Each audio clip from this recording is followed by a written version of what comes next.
New at 6, it has been 1 month since state police opened up registration for assault-style weapons now required by Illinois law.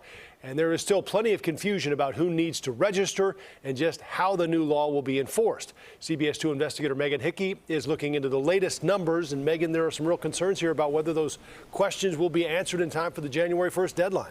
That's right, Joe. The law says that people who already owned assault-style weapons before the ban took effect are allowed to keep them as long as they register them before January 1st. But gun owners today say that they only had some of their questions answered, and pending legal challenges could change everything.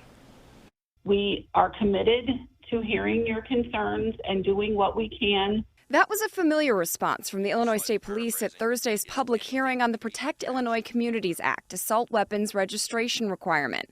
The first of 3 meetings across the state to try to resolve confusion over the law and what it means. So the question remains, what are the penalties? State Rep Brad Hallbrook of Shelbyville, about 60 miles southeast of Springfield, nearly every day we get email or some level of communication from constituents about it. tells me he was surprised to hear Illinois State Police defer many of the questions about specific penalties and how state police will go about enforcing the registration requirement to prosecutors at the county level.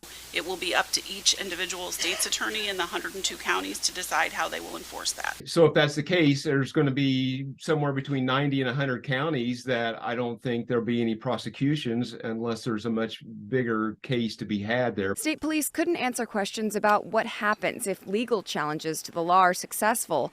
ISP was also peppered with plenty of technical questions about which weapons fall into the assault weapons category. Unless the firearm magically appears in a field and they use it only in the field for hunting. We've learned that since October 1st, just over 2,400 gun owners have disclosed their assault-style guns, accessories, and ammunition. We don't know how many assault-style weapons are out there and left to be accounted for, but we do know about 2.5 million Illinois residents have FOID cards. I think a message at the end of the day is I believe hundreds of thousands of law-abiding citizens are just not going to comply with this law. I think it's going to be a problem for the governor and the ISP and ultimately the legislature to sort out.